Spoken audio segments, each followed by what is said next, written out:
I called the course Personality and its Transformations, and I think you could think about that as a restatement of the idea of being and becoming.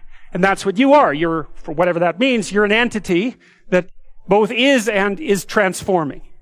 And there's a rule that goes along with that, which is don't sacrifice who you could be for who you are. Which means if you have to choose to transform in a positive direction or maintain your current position, then it's better to transform in a positive direction. Who are you? You're the thing that transforms who you are. But on top of that, you're the thing that transforms who you are. You are the thing that is, and you're the thing that becomes. And you should put the thing that becomes at a higher place than the thing that is. That means you also have to allow yourself to shake off those things about you that you might be pathologically attached to, habits and people, for that matter, ways of thinking, all of those things. You have to allow yourself to shake those off, and that's more like a burning. And you might say, well, I don't know what I should leave behind. And the answer to that is, that's a lie. You know some of the things that you should leave behind. All you have to do is ask yourself. You'll come up with a list instantly of 100 stupid things that you're doing that you know you could stop doing. Some of them maybe you don't know you could stop doing. It's like, well, fine, leave those alone for now. But there's a bunch of things you perfectly know well that you could stop doing that would improve your life. Everything that makes you anxious or everything that makes you upset is the same as every other thing that's ever made you upset. All those things that have made you upset that you've never dealt with, they're all laying down there at the bottom of your nasty little soul, waiting to pop themselves up in some random utterance, right? And so then you go in there at your peril, because if you're the person who pokes around in that, then you're going to get blasted with all of that stuff. It's going to come out like almost uncontrollably. And then you can sort it out. What's behind the game you're playing? And the answer to that is all the world that you're ignoring. Always. You're trying to do well in a class, and you get a bad grade. Why did I get this C-? What is it? The answer is, you don't know. Do you not know what you thought you knew? Are you not who you think you are? Do you not work hard enough? Are your values not organized properly? Do you misuse your time? Are you in the wrong field? Is the way you're construing your life completely inappropriate? Are you acting out what your parents wanted you to do and you're pissed off about it, so you're only running at 40% to spite them, despite the fact that they're paying $25,000 a year for your education? When you're in the world and something objects to you, something that matters objects to you, then in the entire unrealized world is in that thing that objects. It's all tangled up inside it. That's why it's the great dragon of chaos. It's everything that's outside of your conceptual structure. And what is that? It's everything that lurks outside of your walled city. Well, you get your C- and you don't do anything about it. Maybe you're a little bitter and more resentful, and your study habits get a little worse. So the next time you get like a D+, and then you collect a bunch of Fs, and then you stop going to school, and then you stop showering. Right? Then you end up jumping off the bridge. And so that's how the dragon eats you when you don't pay attention to it. And so it's no bloody wonder that people avoid, It's really no wonder that they avoid, because error messages contain within them the implicit world. Now, the upside of that is, well, they contain within them the implicit world. And the world isn't all negative. The C- can be the best gift you ever had, and that's the gold that the dragon hoards, right? That's exactly what that means. Every time you try to learn something, you're going to make a mistake, because what do you know? So you're going to make mistakes. And if the rule is every time you make a mistake, you're going to go jump off the bridge, then that's not a useful problem-solving strategy. And so when you make a mistake, you don't get to beat yourself to death with a club. You've got a problem. Something has objected to you. Then the question is, well, what does that mean? Well, maybe you're not looking at the world right. Maybe your goals are wrong. Maybe you're not acting properly. It's okay. So the question that arises when an obstacle emerges is, which part of this structure needs attention? And the first answer can't be all of it. Right? Because there's a piece that's broken somewhere, and then you might think, well, let's assume it's a little piece to begin with. That's the right mechanism.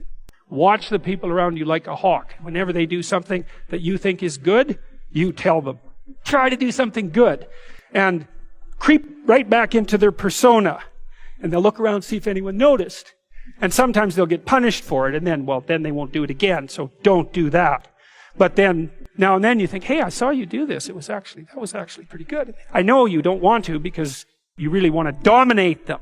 And you don't want them thriving, because then they'd be competition to you, and you wouldn't be able to go complain to your mother about what a miserable partner you have, and you know how delightful that is. So you have to forego all that pleasure if you actually helped your person develop. So you got to get over all that. It's really annoying. It's dangerous because they might outshine you.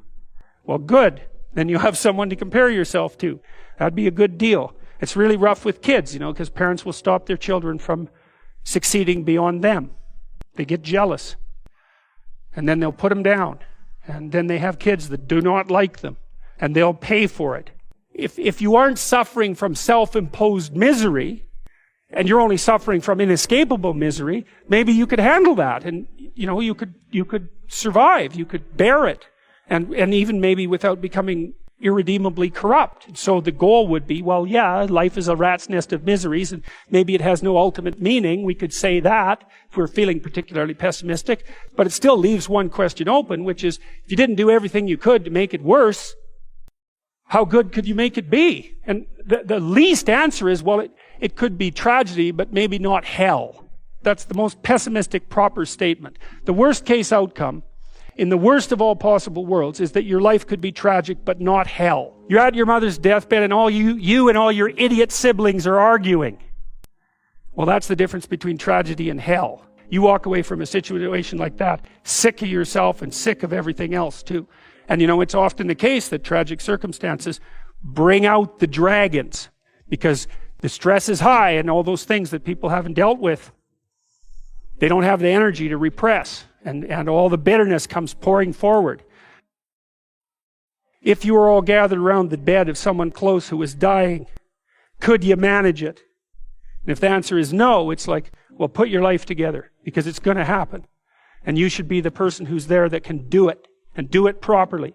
And then maybe you'd find that it isn't the sort of thing that will undermine your faith in life itself. You don't want to be the thing that clings so desperately to the raft that you can't let go when someone comes to rescue you, right? You don't want to be that. So then you think, well, exactly what are you? You're not the chaos, you're not the plan. Maybe you're the thing that confronts the obstacle. And then when you know even further that the obstacle is not only an obstacle, but opportunity itself, are you so sure that this is a problem? Is that the only way that you can look at it? Or is it an opportunity? And maybe you're in the order and maybe you're in the chaos, but those can flip on you.